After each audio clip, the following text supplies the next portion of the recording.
Vamos ver, agora está com som? Bom, então vamos iniciar. Tivemos aí uma dificuldade de energia elétrica, trocamos de local e agora parece que está tudo resolvido. Então, vamos fazer uma recapitulação muito rápida. Eu vou tentar em 5 minutos, 10 minutos, fazer uma recapitulação das outras aulas para que a gente possa contextualizar. Para que a gente possa entender a origem dos povos islâmicos lá no Oriente Médio hoje, eu fiz essa recapitulação das aulas 1 e 2 para que a gente possa lembrar. Dentro desses povos islâmicos hoje, ali naquela região do entorno de Israel, nós temos árabes, egípcios, turcos e persas. Lembrando que persas seriam os iranianos. Vamos lembrar rapidamente, dos filhos de Noé, nós tínhamos então Sem, Cão e Jafé. Dos Sem, ou de Sem, são os semitas, nós temos os hebreus, e veja que eu coloquei em verde todos os povos que vão se misturar para formar justamente aqueles povos hoje islâmicos no entorno de Israel. E veja que eu coloquei hebreus ali. Por que eu coloquei hebreus? Porque da formação dos povos islâmicos, nós vamos perceber que há uma linhagem, que é uma linhagem de Abraão, uma linhagem hebreia, né? Nós temos os assírios, os persas, que seriam os iranianos, hoje os sírios ali da Síria mesmo. De Cão, os canitas, temos os cananeus, os egípcios, babilônicos, africanos, e dos jafetitas nós temos os indo-europeus, gregos, romanos, turcos, germanos, medos, tártaros, etc.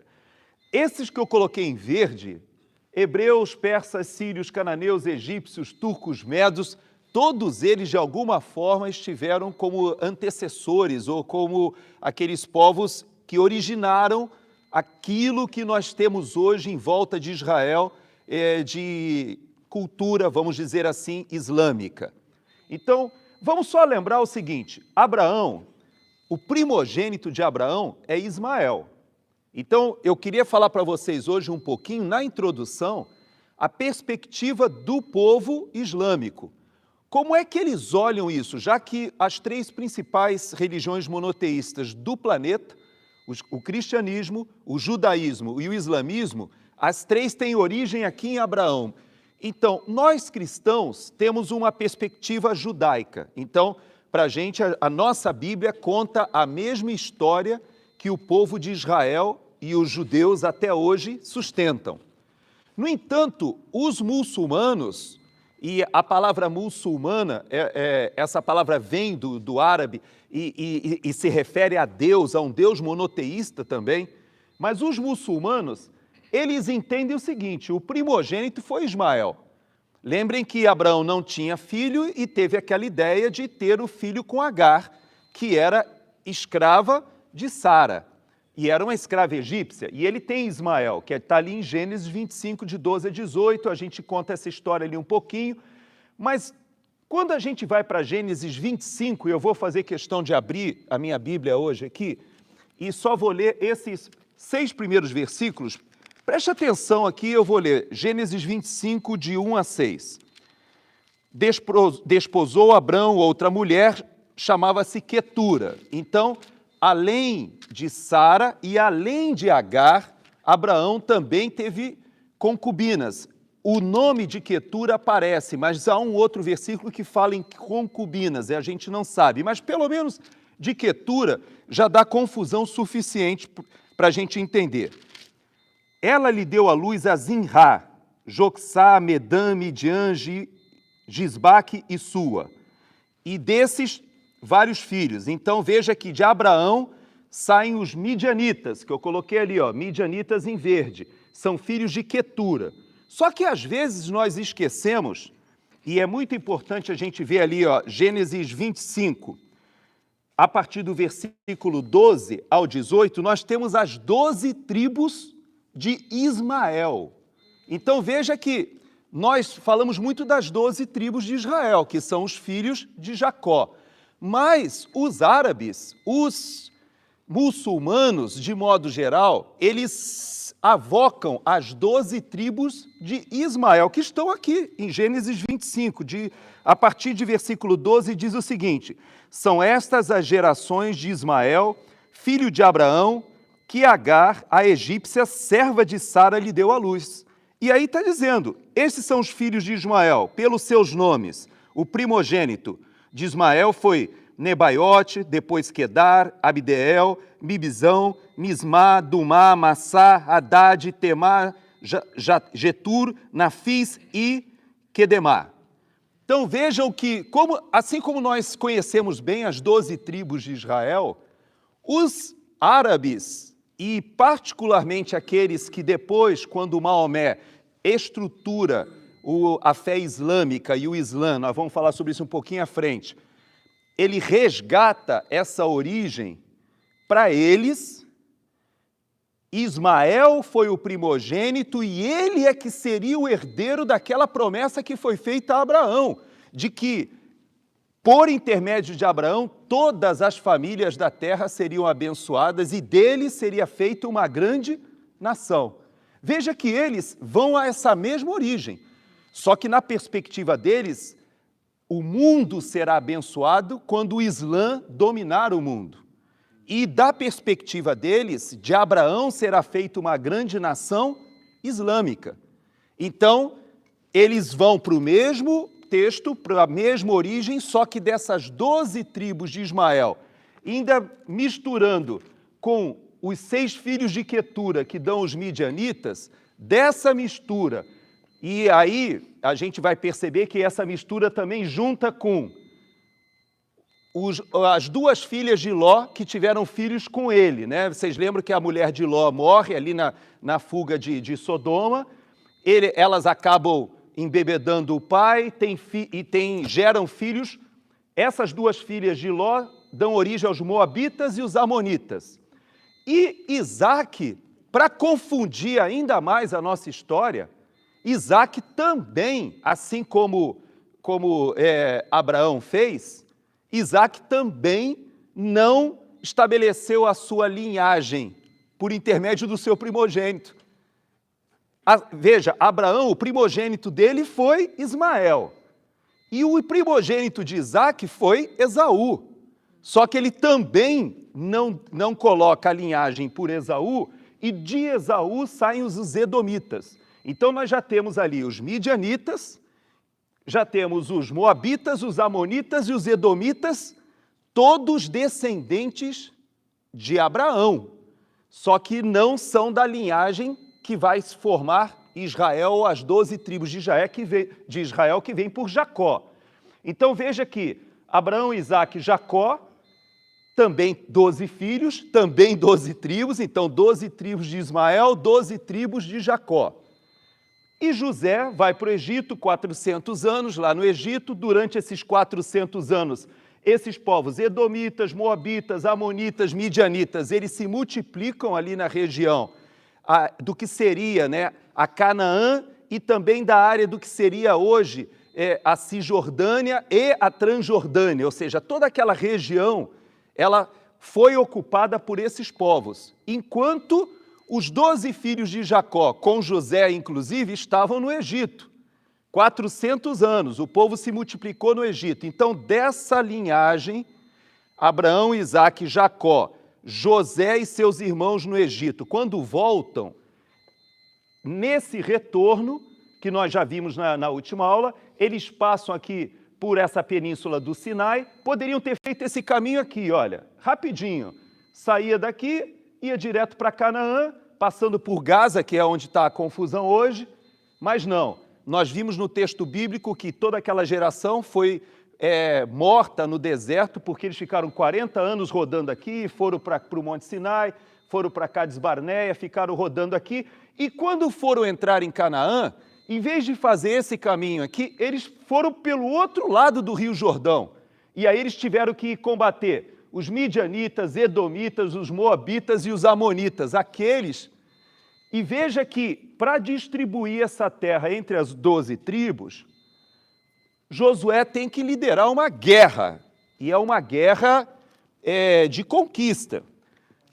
Veja que quando Abraão ele resolve que Isaque seria o seu herdeiro, no versículo 6, lá de Gênesis 25 que eu li, está escrito o seguinte: Abraão, versículo 5, deu tudo o que possuía para Isaac. Então, Isaac foi o herdeiro.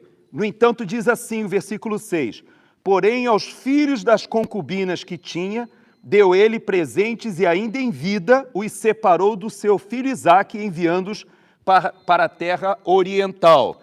Então, os midianitas, mais os 12 filhos de Ismael, eles formam o que seria, vamos dizer assim, os antecessores do que seria o povo da Península Arábica, do que seriam os árabes hoje em dia.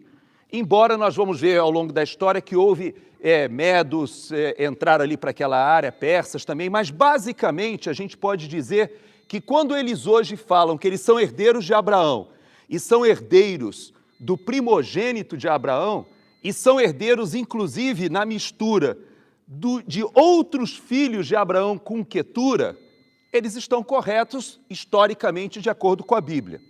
Mais ainda, para que a gente possa entender, nós vimos lá naquela simulação que eu fiz na primeira aula, da construção do templo de Jesus, em cima, onde hoje está, vamos dizer assim, a pedra que eles veneram ali em Jerusalém. Essa pedra, por incrível que pareça, ela é disputada dentro da tradição pelos dois povos. Por quê? Por causa daquilo que nós falamos nesse slide anterior. Porque eles acreditam que aquele sacrifício que Abraão, quando vai para o Monte Moriá e vai sacrificar o seu filho Isaac, e Deus intervém, os árabes e os islamitas, ou os muçulmanos, eles acreditam que a história foi essa mesmo, só que não com Isaac, e sim com Ismael. Então, veja que eles entendem que aquele monte é sagrado, aquele local onde Isaac ou Ismael, na perspectiva deles, teria sido levado para o sacrifício, e Deus interveio.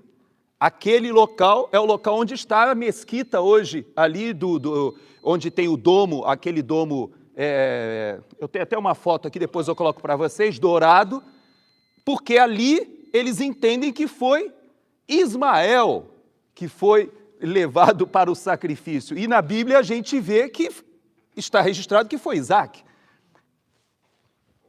A fonte histórica inspirada no islamismo é o Alcorão. Mas eu não sei se foi toda ela escrita pelo profeta deles, o Maomé, ou se é datada antes, porque a gente entende que os Gênesis, Levítico, os 5 primeiros livros são Moisés. Eles entendem Moisés como profeta também. Também. Eles entendem que Moisés também foi que escreveu, que é inspirado divinamente, e é daí que eles têm um argumento histórico para colocar todas essas bases, ou vem de uma outra revelação divina deles? Houve essa revelação divina, né, a Maomé, porque aí ele coloca as 5 regras que depois vão ser seguidas, né, pelos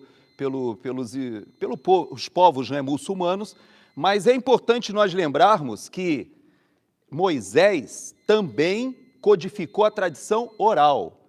É bom nós lembrarmos que Moisés, ele vem do Egito, e quando o povo e essas tribos, elas se organizam, que nós até já falamos isso, vamos falar hoje rapidamente, nos reinos de Judá e Israel, e quando nós temos ali o reino de Saul, Davi e Salomão, nós temos toda aquela cultura trazida do Egito, ou seja, é tudo tradição oral, não tem nada escrito, né? Quando a gente fala que Moisés escreveu, nós precisamos entender que nós nem sabemos exatamente de quando é datado isso, porém acredita-se que o Pentateuco, né, Gênesis, Êxodo, Levítico, Números e Deuteronômio, foram escritos na época de Moisés, e faz sentido porque ele era alguém douto, foi criado na corte egípcia, mas traz a cultura e o contexto egípcio.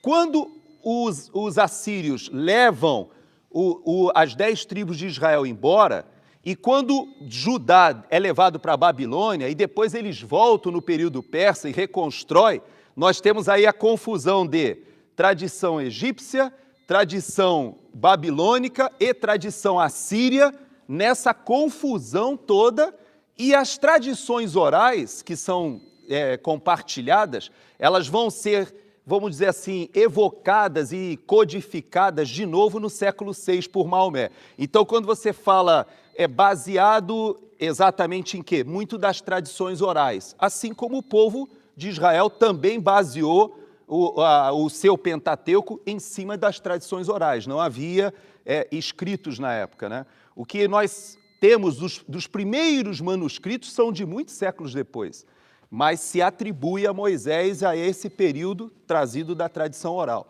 Então, por isso, quando a gente fala de tradição oral, se hoje a gente tem dificuldade no Google, né? A gente já tem dificuldade, quando a gente chama, já tem bias, né? Já tem, como é que a gente fala? Tendências, né? Quando você vai, por exemplo, hoje para a inteligência artificial, se você faz uma pesquisa, você vai perceber que mesmo essas pesquisas elas são enviesadas. Isso quando nós temos uma base digital. Agora imagina na base da tradição oral, né? Fala, Herman. Seria, de maneira simplista, seria correto então dizer que os que documentam a nossa Bíblia cristã falaram, não, Moisés quis dizer Isaac. E os muçulmanos não, Moisés não quis dizer Isaac, ele quis dizer Ismael. Isso. Baseado na tradição. Na tradição oral, eles entendem que Moisés, ele não falou Isaac, ele queria dizer Ismael.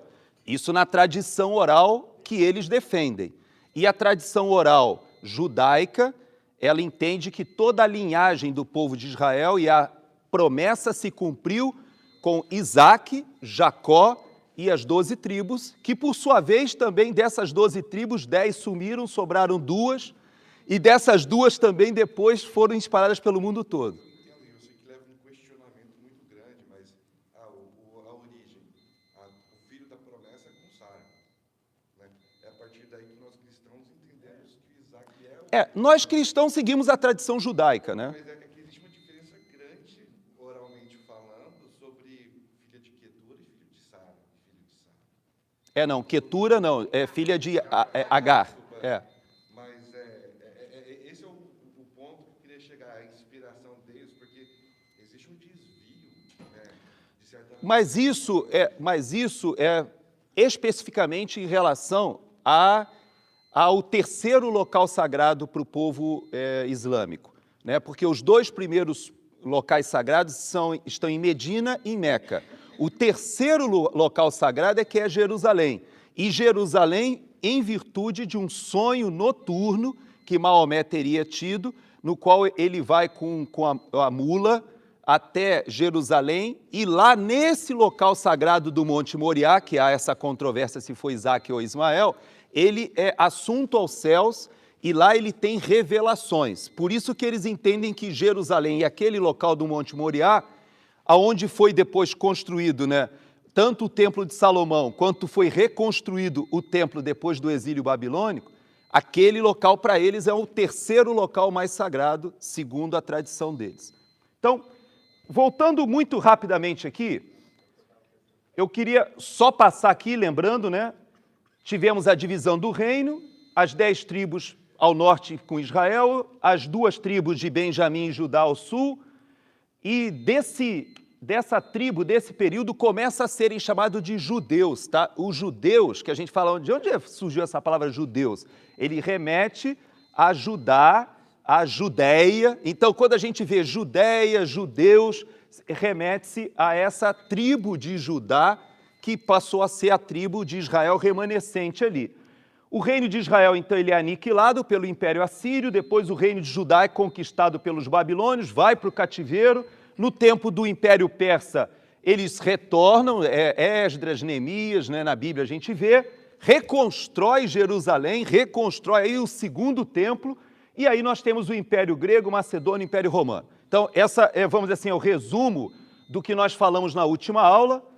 Eu vou só lembrar aqui as datas, então, Saul ali por volta de 1000 a.C., Davi 1010, Salomão 970, a divisão do reino mais ou menos ali 930 a.C., e a invasão assíria, que devasta o reino de Israel e leva eles embora. Alguns fogem para o sul, mas a grande maioria é levada embora, 722 a.C.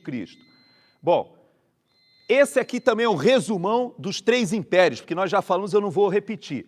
Mas, basicamente, o Império Babilônio, ele vai até 539 a.C., destrói Jerusalém e destrói o Templo de Salomão. Em 586 aqui, o templo é destruído, o Império Persa deixa o povo de Israel voltar, e aí, em 330, Jerusalém é reconstruída, em 516, porque o Império Persa ele vai até 330, mas Jerusalém foi reconstruída em 516.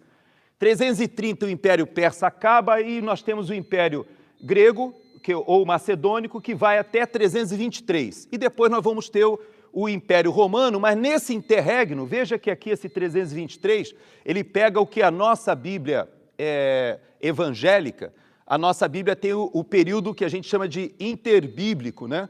Entre o Velho Testamento e o Novo Testamento, de aproximadamente 400 anos. Vai pegar o final desse Império Macedônico para o início do Império Romano. Nesse meio, que a gente tem, eu fiz esse resumão que eu não vou repetir aqui na última aula, mas o Império Macedônico, quando morre Alexandre o Grande, veja que morre Alexandre o Grande, ele divide entre os seus generais ali, fica o reino Ptolomaico, Antígona, dinastia Seleucida, depois os Seleucidas invadem ali em 200 a.C., sendo que isso aqui é tudo grego, tá, gente? É tudo, era o grego se tornando a cultura mundial da época, né?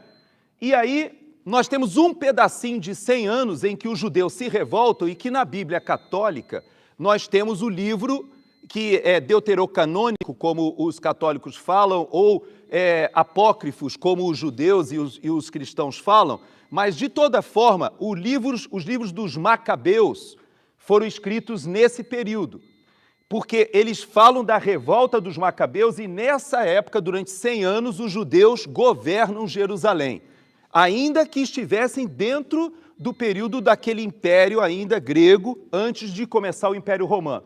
Bom, aí os romanos invadem ali aquela região, tomam aquela região, e aí a gente tem a época de Jesus. Na época de Jesus está dividido mais ou menos ali, daquela forma que a gente já tem nos textos bíblicos, e é importante a gente dar uma paradinha aqui para falar um pouquinho sobre antes das viagens de Paulo. Eu queria fazer um parênteses com vocês e trazer a reflexão. Qual é a dificuldade que nós temos hoje quando nós, como cristãos, tentamos fazer uma análise da conjuntura lá em Israel? A primeira dificuldade que a gente tem está aqui, ó, nessas viagens missionárias de Paulo. Por quê? Porque para os romanos, quem eram os cristãos? Judeus. Eram judeus. Os judeus, para os romanos, era um povo subjugado, mas extremamente incômodo, porque eles resistiam a se aculturar. Então, eles resistiam. Desde a revolta dos Macabeus, nós tínhamos, por exemplo, um grupo dos zelotes. Vocês lembram que Jesus, quando escolhe os 12 discípulos, ele faz questão de escolher um zelote. E esse zelote, o que era o zelote? Nada mais era do que um terrorista do ponto de vista dos romanos. Ele era aquele que estava ligado ao movimento revolucionário de libertação de Israel. E Jesus chama e coloca entre os 12 do lado de Mateus, que era o contrário dos romanos, era alguém cooptado pelos romanos para cobrar os impostos e era alguém que enriquecia nessa intermediação. E Jesus consegue colocar os dois entre os seus discípulos, os seus apóstolos. E veja que Jesus, o último milagre, eu falei para vocês isso há uns meses atrás, quem estava aqui lembra, eu falei que o último milagre que Jesus fez, a última cura que Jesus fez antes de morrer na cruz, foi de quem? Quem estava aqui lembra que eu falei? Malcom, exatamente. Foi aquele servo que era da guarda, né, da guarda judaica, ele não era da guarda romana, ele foi prender Jesus. E Pedro sacou da espada e arrancou a orelha dele. E Jesus foi lá e curou a orelha.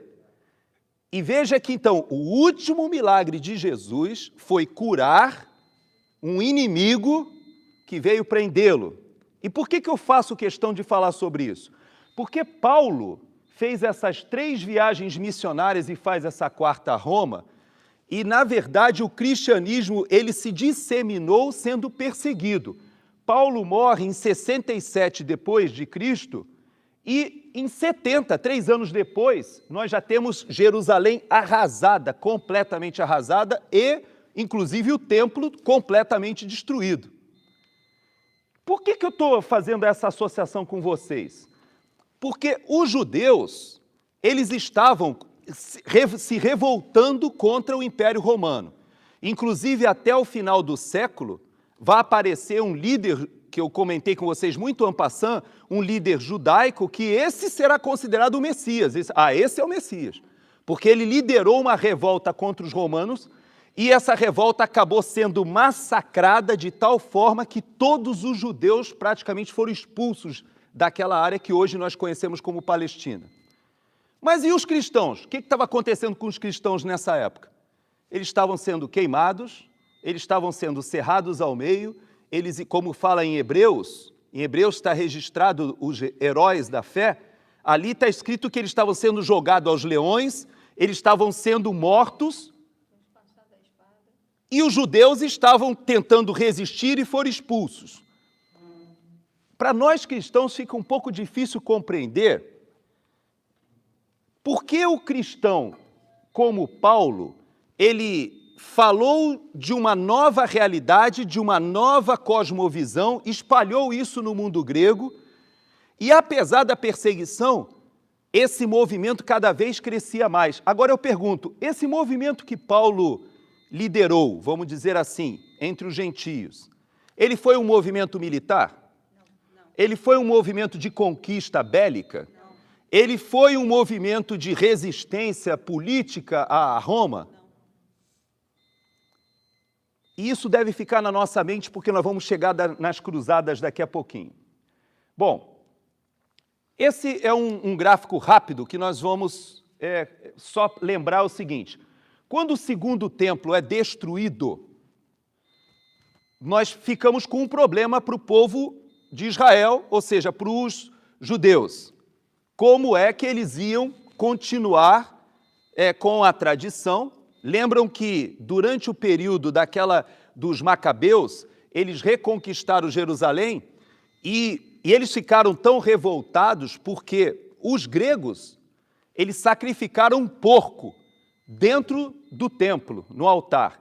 E naquele período, quando os Macabeus se revoltam, eles tomam Israel, Jerusalém, na verdade, né, que foi só um pedacinho. Quando eles tomam ali Jerusalém e eles reconsagram o templo, eles voltam a fazer os sacrifícios, ou seja, toda aquela tradição de Israel judaica é retomada.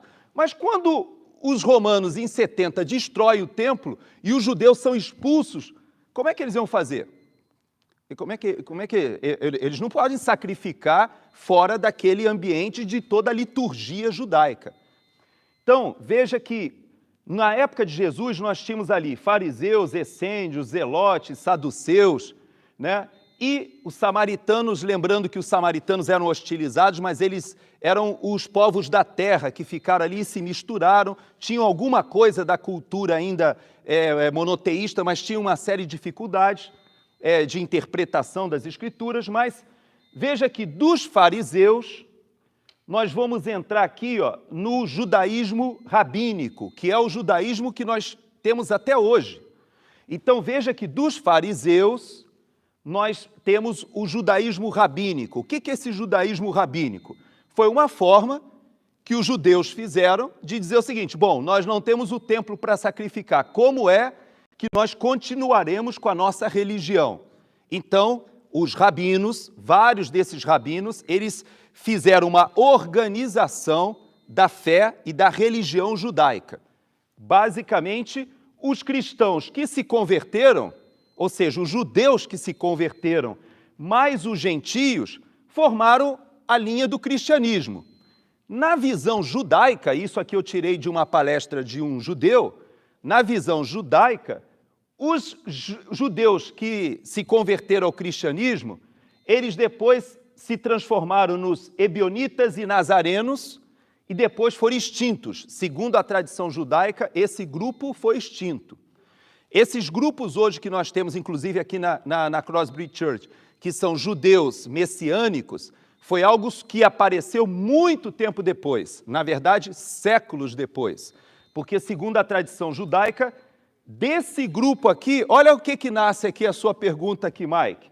Desse grupo aqui deriva o grupo que vai dar assim, origem à tradição que foi organizada por Maomé no islamismo. Então veja que ele tem uma raiz comum, judaica, que deriva dessa confusão que estava sendo feita nessa época. Esse grupo que, por isso que os muçulmanos reconhecem que Jesus é um profeta. Eles reconhecem Moisés, reconhecem Jesus. Obviamente tem o mesmo pai Abraão, só que depois de Jesus, veja bem, depois de Jesus eles vão a Maomé. Então, é importante a gente entender que até mesmo a origem tem uma raiz ligada a esse movimento judaico-cristão, por isso eles reconhecem Jesus, e é interessante que os judeus não reconhecem Jesus. Eles sabem que Jesus foi um judeu, mas algumas linhas judaicas acham que foi um mestre judaico, né? Foi um rabino, mas não dão a conotação de ter sido um profeta como os muçulmanos dão. Inclusive, há linhas muçulmanas que falam que Jesus voltará. E eles falam sobre a volta de Jesus numa visão escatológica muito parecida, às vezes, com o que a gente encontra em Apocalipse, e nos próprios ramos muçulmanos, e que você não vai encontrar nos ramos judaicos. Então, só feita essa rápida introdução aqui. Esse quadro eu não vou passar para vocês hoje, mas daqui, ó, nós vamos ver que do rabinismo, né, nós vamos ter 3 linhas grandes aqui, são os sefarditas, o Ashkenazi, que foram para a Europa, ali mais para a Alemanha, Itália.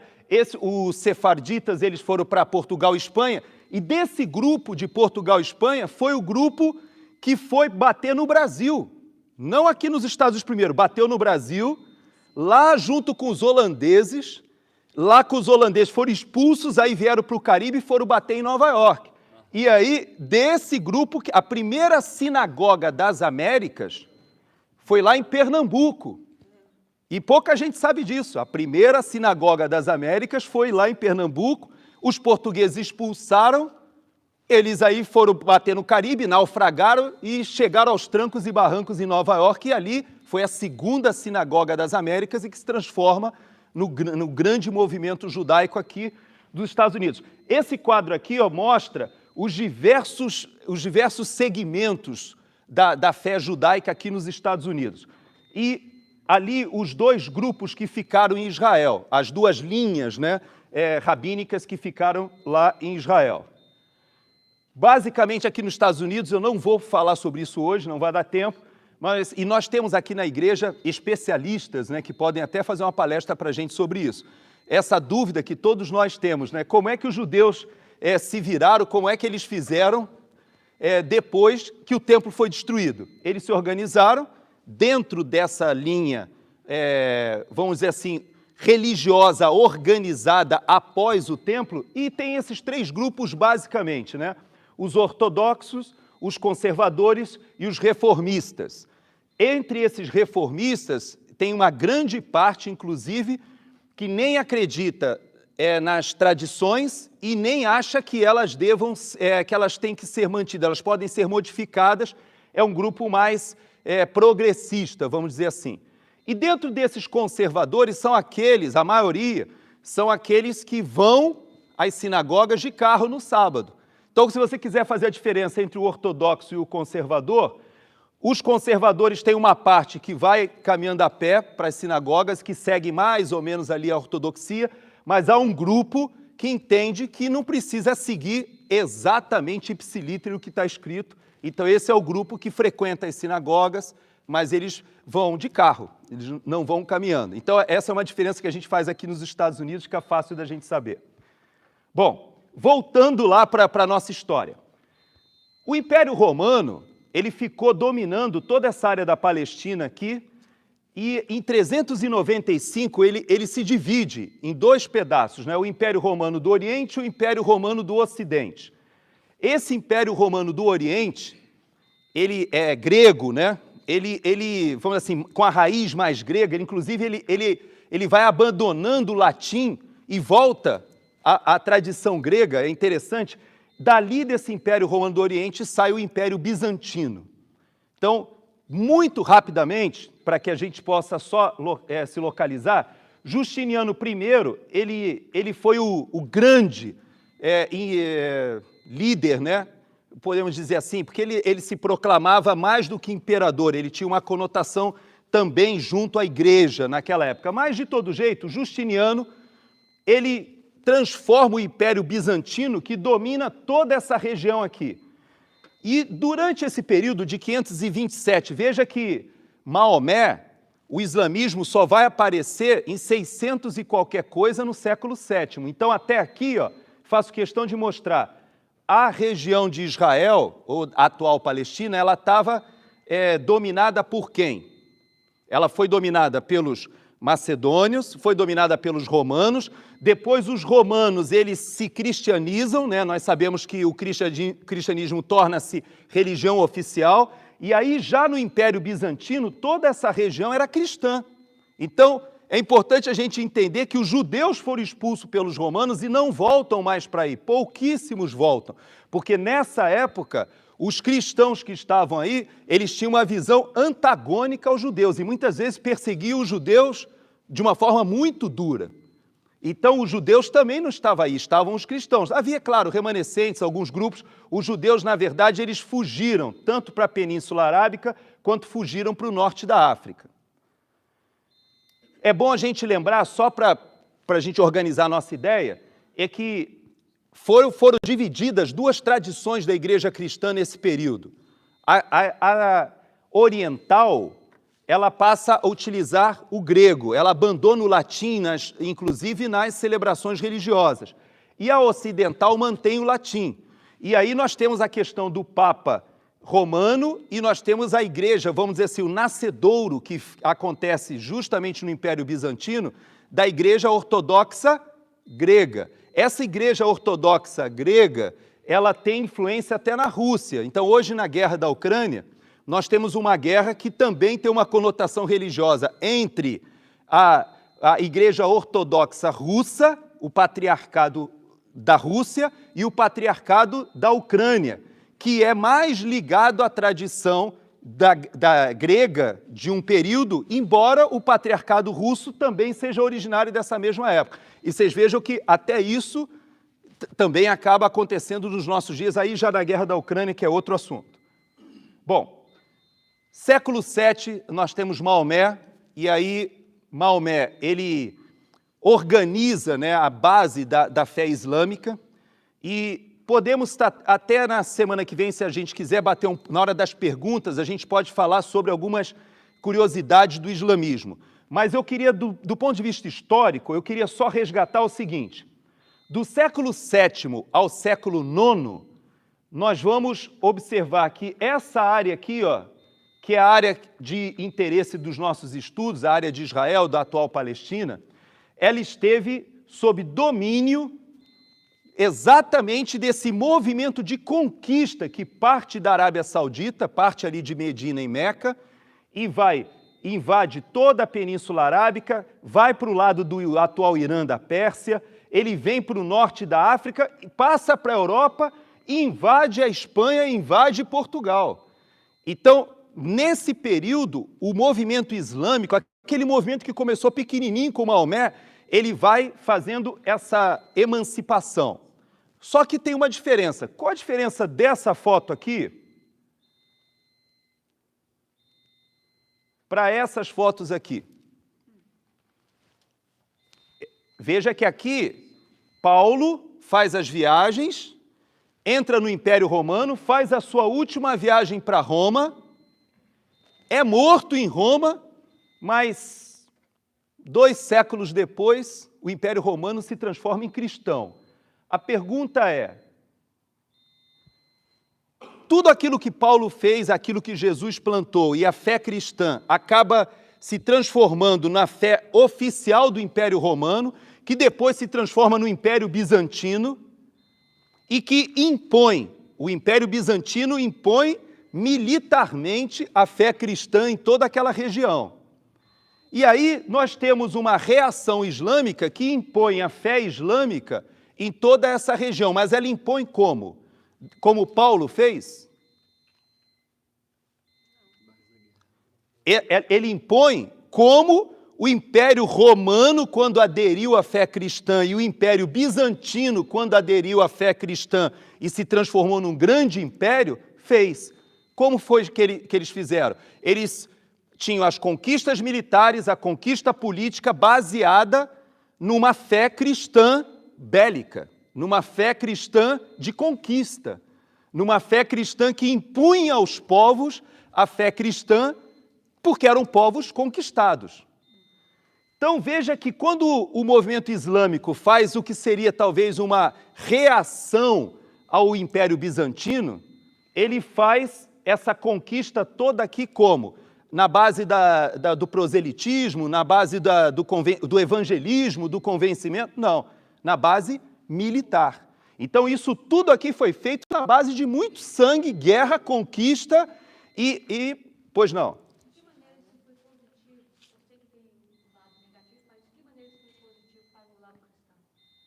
Bom, então vamos lá, porque nós vamos chegar agora aqui nas cruzadas, e aí eu volto a essa sua pergunta, porque... E aí também sempre em nome de Deus, né? Sempre, muito, muito bom você ter colocado isso.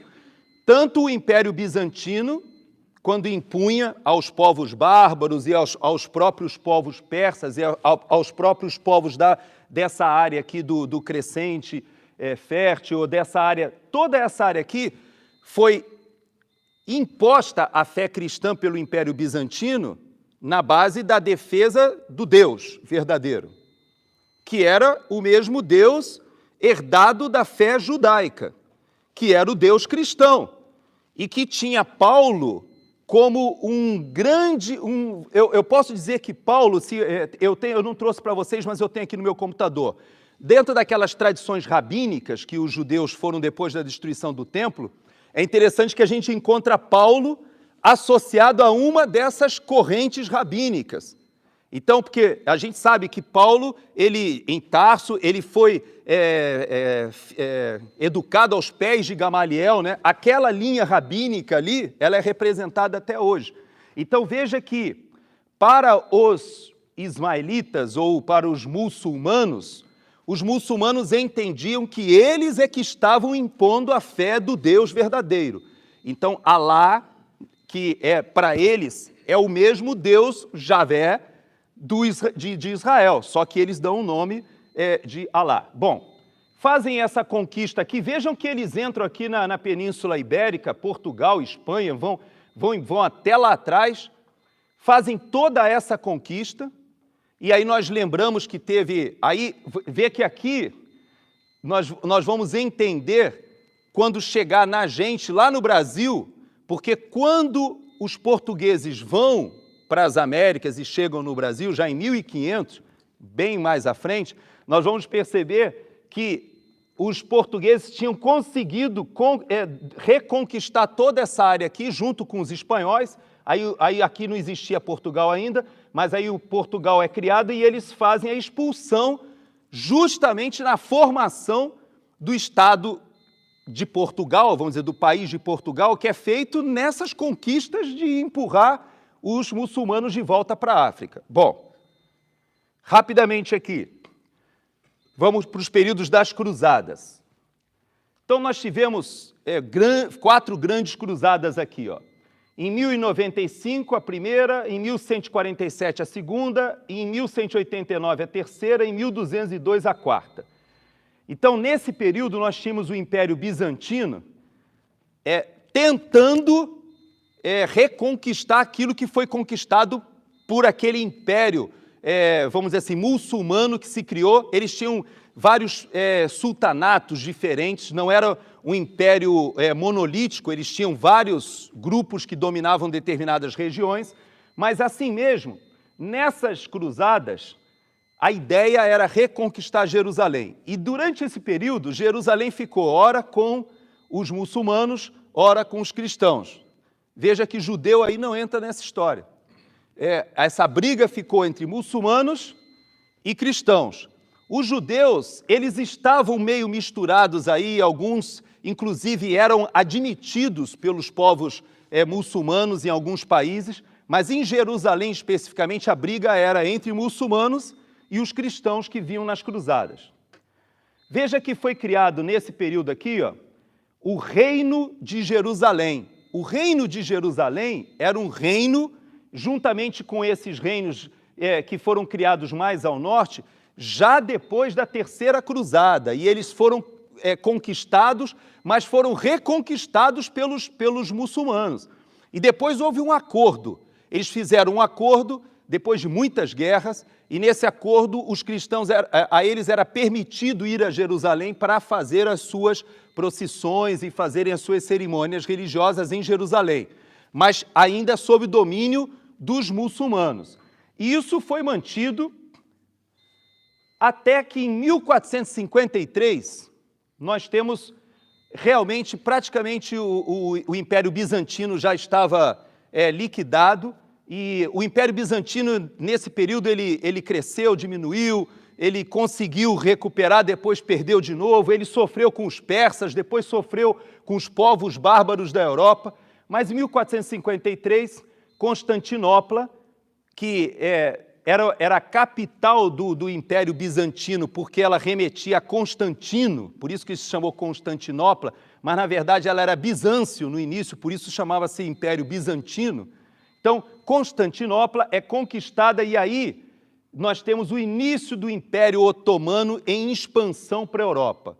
E ele vai conquistar toda essa região aqui, ó. O Império Otomano, ali em 1683, mais ou menos, ele tinha tudo isso aí, ó.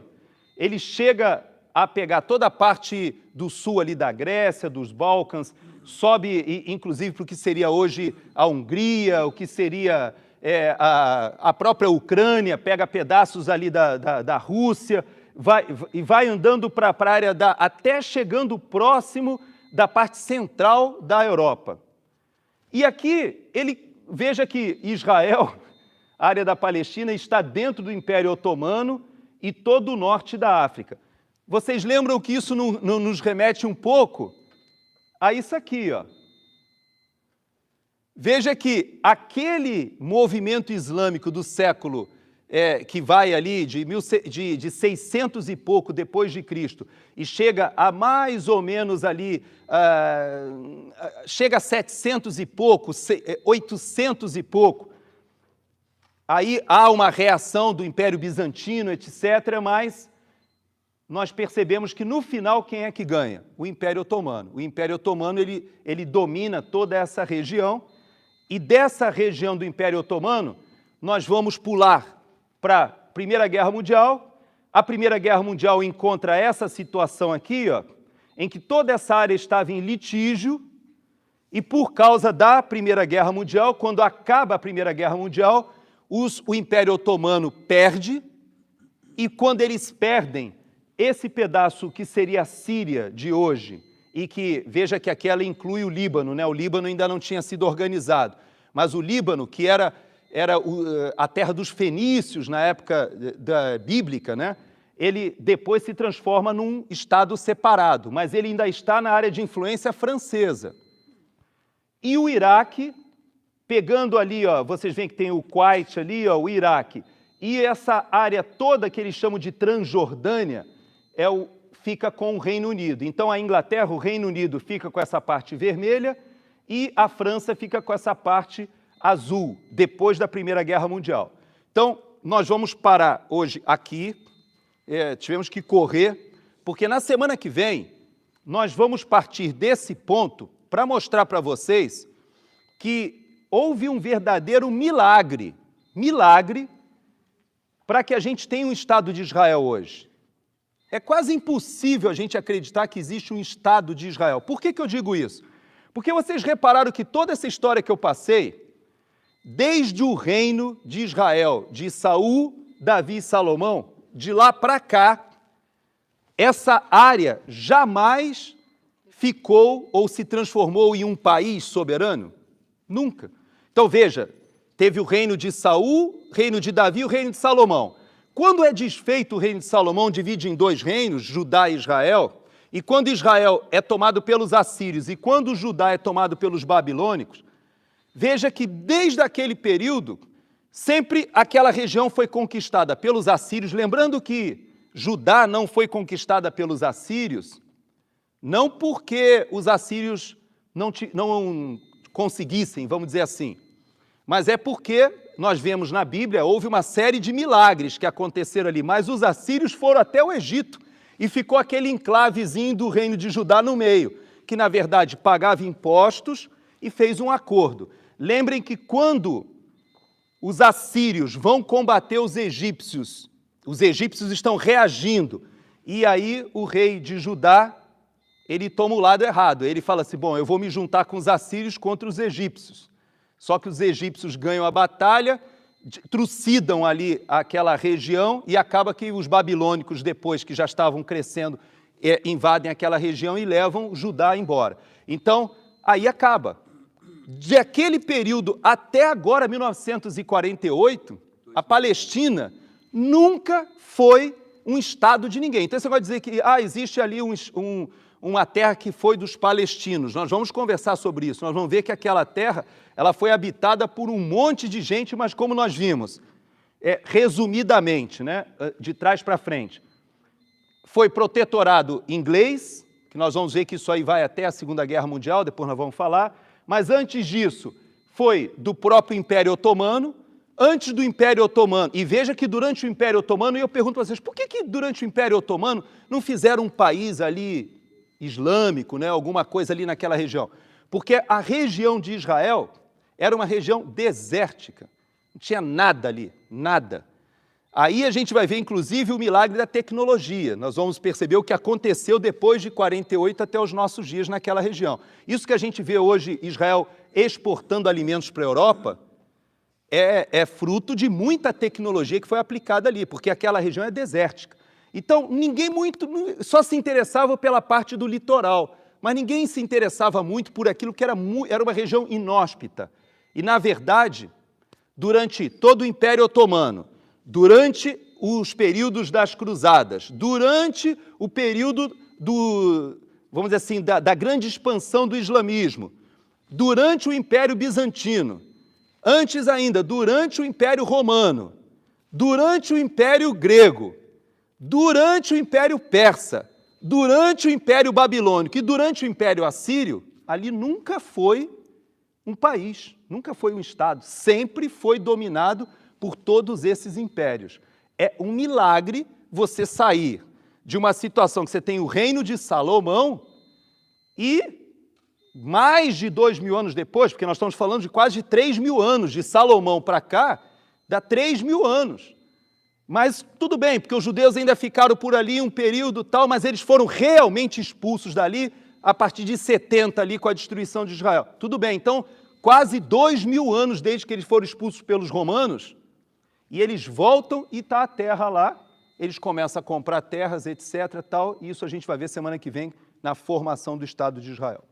Então, eu fiz questão de dar essa corrida hoje para vocês só para falar desse milagre que foi a organização do Estado de Israel, de um país no meio de uma situação em que esse povo, a última vez que teve a administração política daquele território tinha sido 3.000 anos antes com Salomão, mas se a gente quiser forçar um pouquinho, aqueles 100 anos que eles administraram Jerusalém ali dentro do Império ainda grego, antes dos romanos tomarem ali, junto com os macabeus, dá para considerar que ali tinha uma administração de Jerusalém. Meio por ali, né? Porque eles faziam a administração, mas todo o entorno era dos gregos. De toda forma, são 2.000 anos e você retorna ali àquele local e forma o Estado de Israel. Parte do problema que nós estamos vivendo lá é porque não haja terra para os palestinos. Nós vamos ver na semana que vem, parte do problema é porque aos povos árabes e muçulmanos não interessa que seja criado o Estado palestino em paz com o Estado de Israel. Politicamente isso não interessa, particularmente ao ramo do islamismo xiita, mas aí isso fica para a semana que vem, a gente vai falar. É importante a gente lembrar que dentro do escopo do Acordo de Abraão, que foi novamente retomado aí no governo do presidente Trump, a Arábia Saudita ela estava sendo atraída, junto com alguns países sunitas ali do Golfo Pérsico, a ter uma posição de pelo menos reconhecer o Estado de Israel, e com isso eles receberem uma série de investimentos. Eles estão investindo muito na área de turismo ali, né, no Catar, nos Emirados Árabes, toda aquela região ali, a própria Arábia Saudita, o Golfo Pérsico ali se transformou numa área de atração turística muito grande. Então, há um interesse deles de diminuir essa tensão. No entanto, para o grupo liderado pelo Irã, que é um grupo mais xiita, para eles não reconhecem o Estado de Israel. E para eles é interessante que a crise se escale, porque se os sunitas aceitarem o status quo, significa que Israel pode ficar ali vivendo e convivendo e fazendo um acordo de paz. Então nós vamos perceber que tem essa questão política, mas como nós vimos hoje, existe uma raiz religiosa bastante substancial aí desse tema. Não está errado, né, quem diz que o problema em Israel é um problema religioso. Está certo. Assim como também não está errado quem diz que aquele problema é eminentemente político. Também não está errado. Eu acho que existem duas coisas complementares, elas não são excludentes. Vamos orar? Vamos terminar a nossa lição hoje. Foi corrida, vocês me desculpem, aí o início foi meio conturbado, mas eu acho que é importante a gente dar o contexto, porque nós vamos chamar alguns debates importantes aí sobre qual a visão do cristão hoje em dia em relação ao que está acontecendo lá. Pai, muito obrigado, Senhor, porque a gente pôde dar essa corrida aqui na história que a gente acha na Bíblia, e a gente também vê respaldo e vê sustentação naquilo que nós temos dos historiadores, e a gente passa a entender um pouquinho melhor o que está acontecendo. Mas nós queremos te dizer, Senhor, que nós cremos no Deus soberano, que nada que acontece na face da terra foge aos teus desígnios, aos teus controles, ó Pai. Nós sabemos que a igreja cristã nasce com uma proposta completamente diferente daquela visão grega predominante.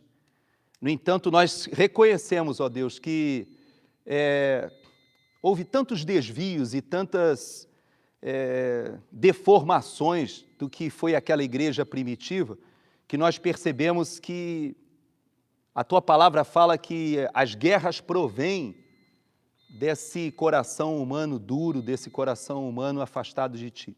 E a gente viu que ao longo da história, grande parte dessas guerras foram travadas em defesa do que as pessoas da época entendiam que era a defesa da fé, defesa de Deus, como se o Senhor precisasse da nossa defesa, da nossa guerra, da nossa luta para convencer da Tua autoridade, do Teu poder. E nós queremos te pedir, Senhor, que Tu possas colocar no nosso coração sabedoria, discernimento para entendermos o que está acontecendo e buscarmos as raízes da nossa fé, Senhor. Ó Pai, nos ajuda a entendermos que nós vivemos hoje no período que Jesus veio, a intervenção aconteceu, o Verbo se fez carne, habitou entre nós e vimos a glória do unigênito do Pai. Isso fez uma diferença tão grande na história da humanidade, Senhor, que hoje nós temos sociedades que foram formadas completamente diferentes dessas sociedades que nós vimos que viviam nessas guerras por fé. Por isso, ó Pai, o nosso coração hoje se entristece muito quando a gente percebe que isso está sendo retomado. Satanás, o inimigo de nossas almas, ele retoma as lutas e guerras com conotação religiosa, política, pessoas que entendem que estão se matando em nome de Deus, e nós queremos te pedir, Senhor, misericórdia, que Tu possas abrir os nossos corações, as nossas mentes, para que a gente entenda qual foi a mensagem verdadeira que Jesus nos trouxe. Abençoa, Deus, as pessoas que estão hoje lá em Israel, aquilo que está acontecendo nesse exato momento lá na faixa de Gaza, aquele movimento militar que ocorre ali e que tantas pessoas estão sofrendo fruto da instrumentalização política, seja por parte do Hamas ali, ó Deus, seja porque muitas e muitas vezes Israel, para contra-atacar, tem que entrar em regiões densamente populosas ali, e nós sabemos que a guerra, ela é cruel, Senhor. E nós te pedimos, Senhor, tem misericórdia daquele povo sofrido, ó Pai, que está sendo usado muitas e muitas vezes, como acontece na maioria das guerras, ó Pai. Por isso nós te pedimos que tu possas falar aos corações dos cristãos que estão ali, são poucos, são uma minoria, mas que eles possam fazer diferença nesse momento, Senhor. Abençoa, Pai, o governo até de Israel, para que tenham sabedoria, para que consigam dosar, para que consigam entender como fazer essa operação, sem, ó Deus, cair na armadilha, ó Deus, que é criada, Deus, do mal mesmo, de querer escalar aquela crise para um conflito regional, até, quem sabe, um conflito mundial. Por isso nós pedimos, ó Deus, que tu possas nos mostrar o que está acontecendo e, à luz da tua palavra, que a gente possa ter a nossa fé inabalável, ó Pai. É o que nós pedimos em nome do Senhor Jesus. Amém, Deus. Corrida, gente. Hoje tivemos que ir em 1 hora.